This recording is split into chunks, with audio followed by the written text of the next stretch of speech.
I'm sure many of us know someone, if not you, who's felt uncomfortable talking about religion and money or just have feelings of shame or guilt about it. Welcome to Yahweh's Money, a podcast where we discuss the crossroads or intersections of religion and money. We're going to go deep into topics like tithing and saving and debt and so much more from the religious view. I'm your host, Shay Cook, CEO and founder, Crusaders for Change, LLC, and our co-host is Vanessa McNelley, one of our financial counselor, coach, educators. Let's talk about God and money. A modern woman of faith isn't just a role, it's a revolution. Pair that with being financially fit and you have an unstoppable woman. Today, Vanessa and I will be discussing how being fierce, fabulous, and faithful can help women build bridges to their financial empowerment. And then later on, we'll be sharing our female financial inspirations. Oh my God, Vanessa, that's a lot. It is. It's a good lot, though. It's a good lot. It is. And then Proverbs 31:25 says, she is clothed with strength and dignity. She can laugh at the days to come. She speaks with wisdom, and faithful instruction is on her tongue. All right, Proverbs woman. I would have loved to meet you. Right? That biblical woman back in the day. Oh, man. Yeah. But I think there are a lot of women in our lives, as we're going to talk about later on, who have a lot of these qualities. So let's talk about that first word we're talking about today, fierce. Fierce is just a fierce word. That's the good, the only way to really describe it. Yeah, exactly. It is in your face. It is unstoppable. Fierce is being strong and determined. And I think we can take that in a lot of different ways. So many ways. Yeah. So many ways. I think we're both fierce women. Hello. And we come from fierce women. Okay. And our ancestors were obviously fierce. Right. So I've met a lot of fierce women, and sometimes that could be good and sometimes that can be bad, especially financially or even spiritually. It's a lot to be a female that's trying to be in control of their finances and manage a home and a family themselves, and just and especially I'm sure there is, not only sure, I know there's conflicts there when you're fierce and then your partner's fierce and then you're trying to figure that out financially. That can be a lot. Yes, it is a lot. And I think especially as a woman being fierce, we are taught to be more submissive, in roles in the household. Yes, exactly. know your place. Right? It's like, just be happy you were invited to the party, that kind of thing. Oh my God. Right? So being a fierce woman is seen. If you are boisterous and you are loud and you are in charge, it's a threat to a lot of people. Women and men. Yes, it's exactly. a huge threat. Exactly. But I think we forget that being fierce does not mean that we're without fear.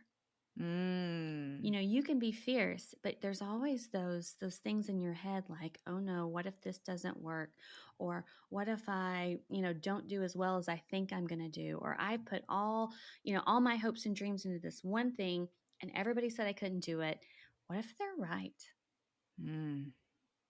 There's a lot of fears when you are fierce. Exactly. Yes, because you're outwardly portraying that fierce, strong woman, Wonder Woman, right? But then at home or when you're by yourself, you're dealing with that. I don't know any woman, and I think I could be safe to say that then doesn't have any fears. Right. That's part of being human. It is. Spiritual, Christian, Jewish, whatever you are. We have fear. Fear is natural. It's needed, obviously, right? The way you respond to things. We need that fear in order to stay away, like they say, from that hot pot or from that crazy person. Like you need to be like, oh, danger, danger. Right. So it brings in that fear. But sometimes we're just fearful of just the wrong things or the right things. And I see that a lot in finances. There's a lot of built-in. We always talk about shame and guilt, and that leads to a lot of fear of moving into where they need to be financially with their goals, or where they want to spend on that or this, or whatever it is financially. that fear comes from that. And even if you're out there again portraying this fierce woman, you're coming home and you're like, oh man, how am I going to do this? How am I going to do that? Exactly. Right.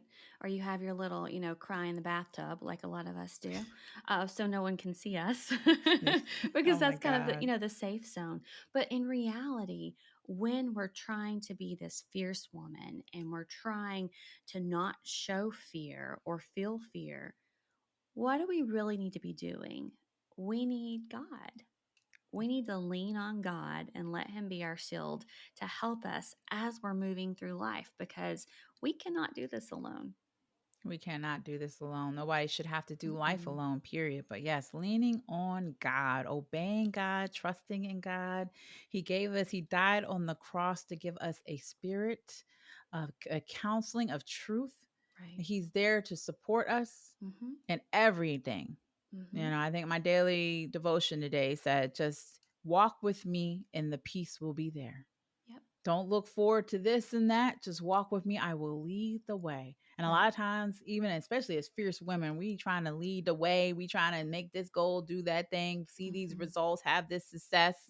And then it's like, if you just lean on God. Exactly. Mm, Exactly. Well, and being fierce and, being out there and just really, you're trying to push your way through this environment that's not as inviting to you as it is to others, usually men, since we're talking about women today. But, you think about it, and even though you're being fierce, you need to be able to recognize when you need to step back, when you need to yes. change directions, when you are missing what you're really trying to be taught by God. And that's Mm-hmm. part of this too. You can be fierce and humble at the same time. Oh, yes. That's good, Vanessa. Yeah, because you're going to reach a crossroads. You're going to reach a fork in the road. It goes right or left. And right might be, with God and be humble. Left is like you're just out there boisterous, like you said, or your ego is leading the way. Right. And the ego can get you in a lot of trouble. I think the ego and fears kind of go together. I'm sure you can have a fierce spirit, but man, it's powerful to see a fierce woman and their ego. Oh Mm-hmm. Lord. Scares me sometimes, Shay. Oh my God. That just hit me like, ooh. Like, Shay, you been there. I'm fierce. You can't tell me nothing. That was my ego. And Lord kept smacking me upside my head like, Shay, you better get your stuff together. Like spending all of this money trying to impress this person, doing this, doing that. Mm-hmm. Man, you're going to be in a world of hurt. You keep trying to be that fierce ego instead of that fierce Yeah. spirit. And that's when we're taught those lessons that, Yes. knock us back a little bit sometimes, Yep. because we need to learn those. But you can still be fierce and humble and love God and be, a follower. I think a lot of people just think being fierce is just being, in charge and large and loud, but that's not necessarily true. Yeah. You could be a fierce follower. You sure Why not? can. Sure can. Giving back and serving people and tithing and contributing and donating and Right. still be fierce at the same time. There's nothing Exactly. wrong with that. And then we move on to being fabulous. I mean, what does that mean? You got fierce and then fabulous. I love the wordplay. I love the whole, just love it all. That's really like growing into your skin, just Yeah. confidence as you grow and you mature and you just I was just talking to some women the other day and they was talking about, man, I've always been told by women, and I have, you get into your 30s, you start to feel a certain way. You get into your 40s, you like, you can't tell me nothing. You get into your 50s, I don't care what you got to say. I'm fabulous and I know who I am. So go somewhere, Right. and I can't wait for that. Yeah. I've always been the one, I was like, I can't wait to get in my 40s. But then these women are like, man, Shay, wait till you get to your 50s. That's Like, you too can't funny. tell me, So it's just about being fabulous and Mm-hmm. accomplishing those goals, knowing your worth. Right. Right. Yeah. It is a learning process, and I think you're Mm. completely right. Everybody wants to look like they're in their 20s, but feel like they're in their 40s and 50s. If I could tell a younger woman, it's going to get better. I mean, Hmm. oh my goodness, it does. And you do feel more, happy in your skin and you feel like Mm, you're okay with who you are and you like who you are and you enjoy your own company and all these things later in life. It happens and it's a wonderful change and a wonderful transition. And you don't need anybody else to tell you you're fabulous. You know it yourself. You're like, exactly. I am more than good enough. I am fabulous. Exactly. Exactly. And I feel the same way. When I look back at pictures from my teens and mostly from my 20s and 30s, I'm like, I just see just the maturity. And even just in my face, I mean, when I look older, I don't look older. It Mm-hmm. looks different. It just, and it's not a bad look. Right. My biggest thing though is like with the weight. It's like, man, I was disappointed at that weight, that weight, that weight, and now I'm heavier than Right? I've ever been. It's Yeah. like, oh my God, why wasn't I happy in my 20s and 30s at that weight that now I'm trying to achieve again? That's a whole Oh. another episode. But just like But being yeah, yeah. fabulous, man. And I know, and I feel way more comfortable in my own skin now, and I feel more Yeah. comfortable in clothing now than I did. And, Mm, all these things that, I'm sure people look at me and they're like, oh my gosh, she's showing her midriff and she is 43. Who is her? Who is that woman? What does she think she's doing? I don't give a crap. Like, I exactly. really don't care. Like, I feel good about myself for once in my Mm, life, and I'm going to take advantage of it because there's so many years that were wasted not feeling good enough. exactly. So Hmm. many years. So many years wasted. And So, you were yeah, always fabulous. You were always fierce, but you don't know it until you get to a you certain don't. age. You sure Because don't. back then you needed to hear it from somebody. Hmm. At this age, you're like, I don't need to hear it from anybody. I already Exactly. know. God has shown me that Right. I'm fierce and fabulous. I don't need to You're hear it from my enough. husband, my mama, my daddy, my brother, my sister, my daughter, friends, family, colleagues. I don't hear. Exactly. God is already. He does not make anything but fabulousness. Hmm. Hmm. I don't care what disability you have, what race, Yeah. gender, sexual orientation, religion. I don't care what you are. God does not make anybody that's not fabulous. Right. Period. And we've learned over the years too, and I think that's part of it of being fabulous too, is you've learned and you're able to accomplish these things that may have taken you 7, 8, 9, 10 tries. But when you accomplish things, it is so exciting and you feel so good about being able to say, I finally done XYZ, whatever it Exactly. might be. But yeah, but I mean, that really helps because I think if you didn't feel this way, you didn't feel fabulous, you wouldn't be able to achieve whatever it is. You wouldn't think you could run that marathon. You wouldn't think that, you could get those accounts at work that you've been trying to get. But, you Mm, have to have this self-worth and know your value and understand that you are enough. exactly. And like I was saying earlier, the confidence, right? Mm-hmm. Yeah. Now, God creates all. I always tell people, we all have excellence in us. We all have fabulousness in us, and that the ability to be fierce. Now, do you live in that? That's on you. That's the free will.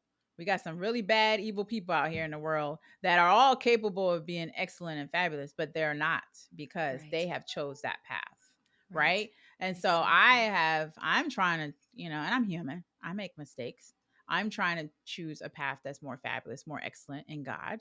And that comes with obedience. Mm-hmm. That's coming from the learning the word, praising God, being near him and let him lead the way. Yeah. And that all takes a lot of work. Right. But Right. I chose that. Mm-hmm. Mm-hmm. So when you're out Yeah. here and you see people that are not fabulous, that's on them. I mean, Right. God put it in them, but that's on Exactly. them.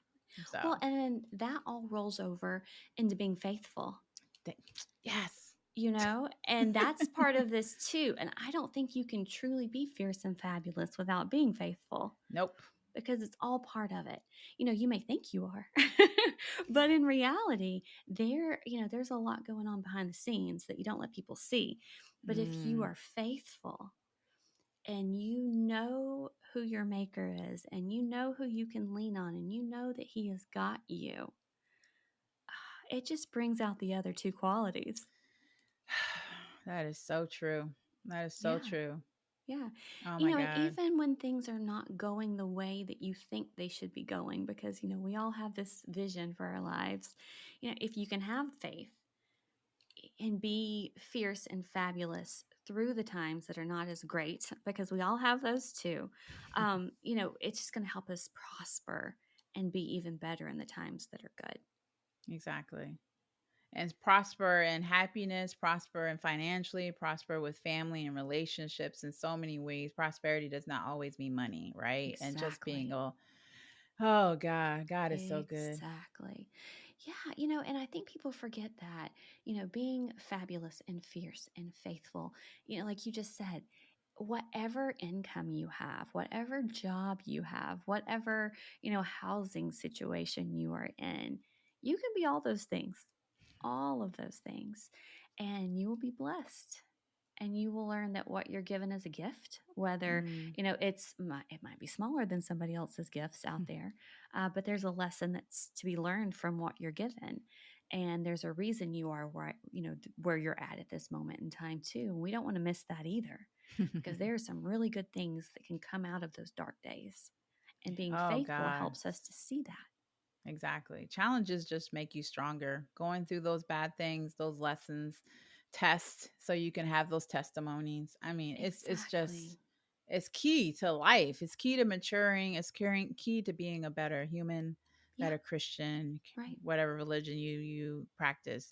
It's just key to it. We all need these lessons. We all need to go through bad times. I Somebody said that recently and was like, I'm always going through stuff and everything. And I was like, then if you didn't go through anything, you wouldn't be relying on God. Right, right. And if you keep going through the same stuff, sometimes we haven't learned those lessons we're supposed to On that learn, part, oh you God, because know? I've done that several times. Yeah, yeah, It's like, really, you haven't learned the lesson yet, Shay? Come on, man. exactly. Right.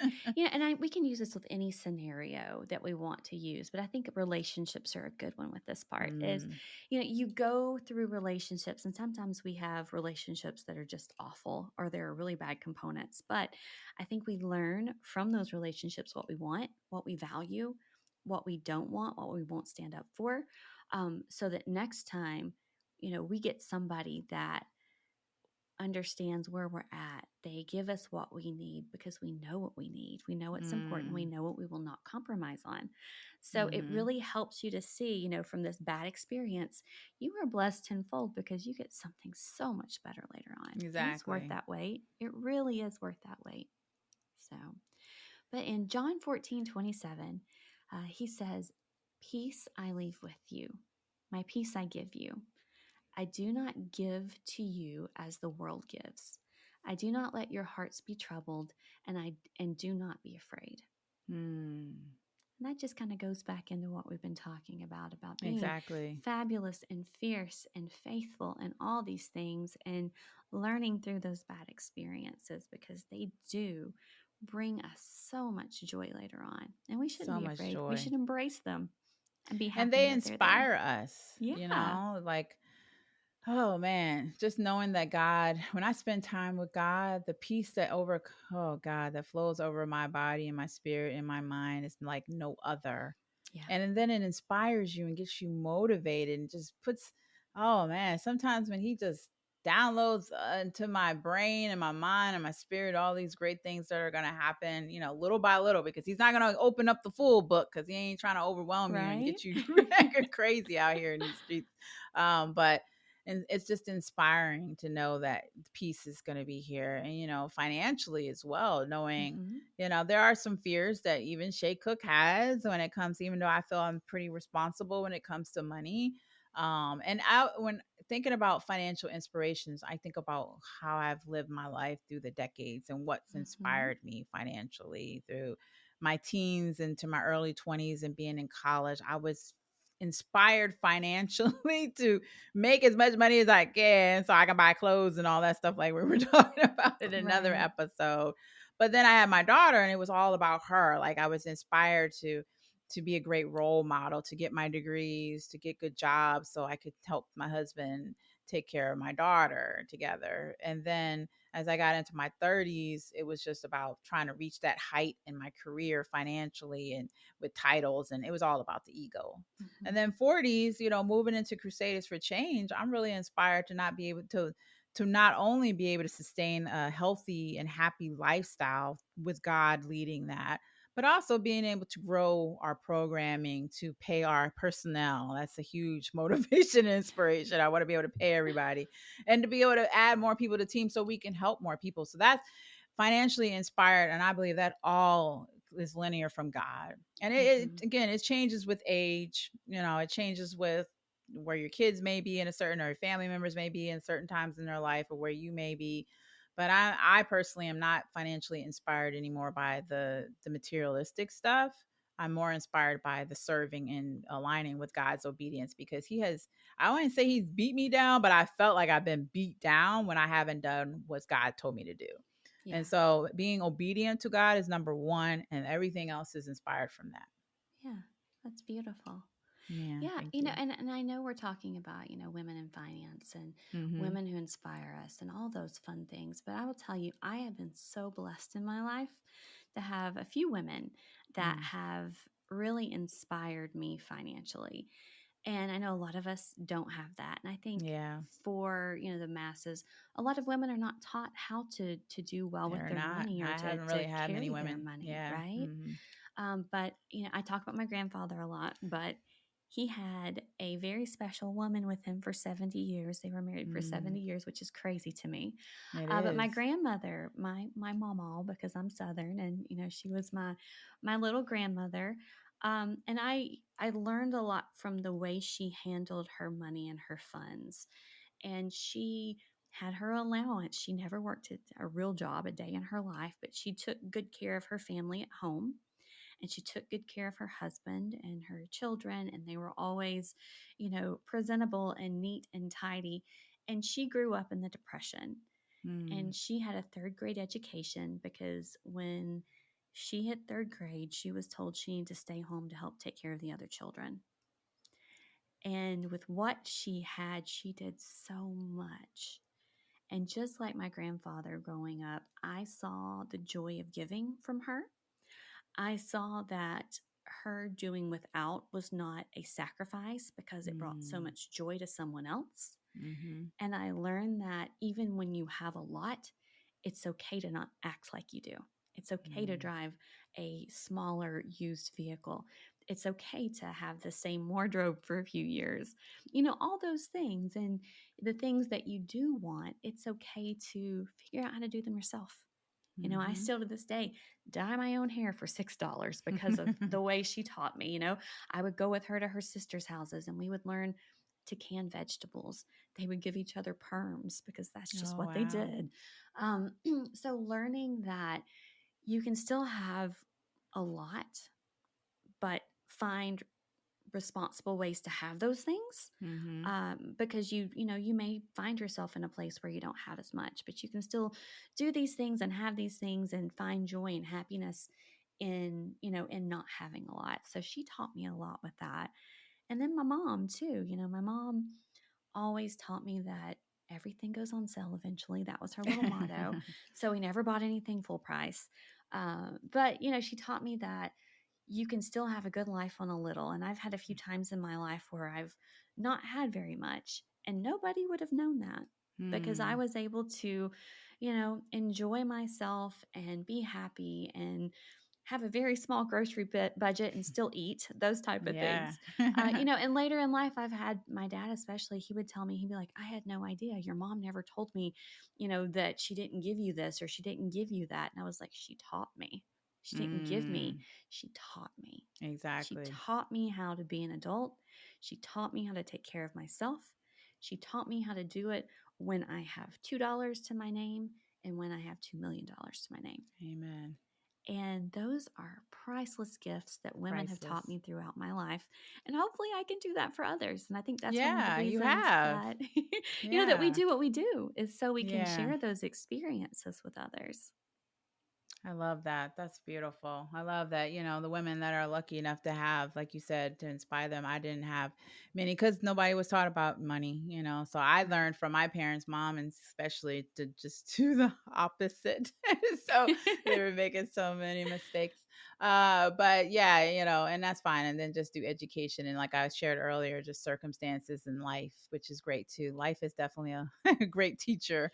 And so you got to learn from your mistakes, and all the women hopefully that are out there, or women like us, the women that are within Crusaders for Change or in your circles that are responsible or educated and able to provide that support financially. But oh, that was great, Vanessa. That was great. And Proverbs 31:17-18 says, she sets about her work vigorously. Her arms are strong for her task. She sees that her trading is profitable and her lamp does not go out at night. We are some fierce, fabulous, faithful women, aren't we? Definitely. And hopefully we can grow our circle. Amen. Amen. Any final thoughts? I would just say as we go through life, and, some of us do have some great examples, some of us don't. If we don't, let's be that example for somebody else. And let's learn that when we have these failures in life, they're not failures. They're growing experiences. And we learn so much more from the things that don't work out the correct way than from the ways that they, when they do. So take those and grow from them. Exactly. And I always say we need to make failing sexy because it's necessary to grow. So I love that. And thank you for joining us for another episode. Thank you for listening to this episode. We hope you enjoyed our deep dive into the crossroads of religion and money. Also, we would love to hear your feedback on today's episode. So please leave us a review or just tell us what's on your mind. And remember to follow our podcast. If you have any questions or suggestions of topics for us to discuss, please email us at yahweh@crusaders4change.org. To hear all of Yahweh's Money latest episodes, please visit us at www.crusaders4change.org or wherever podcasts are found. God bless.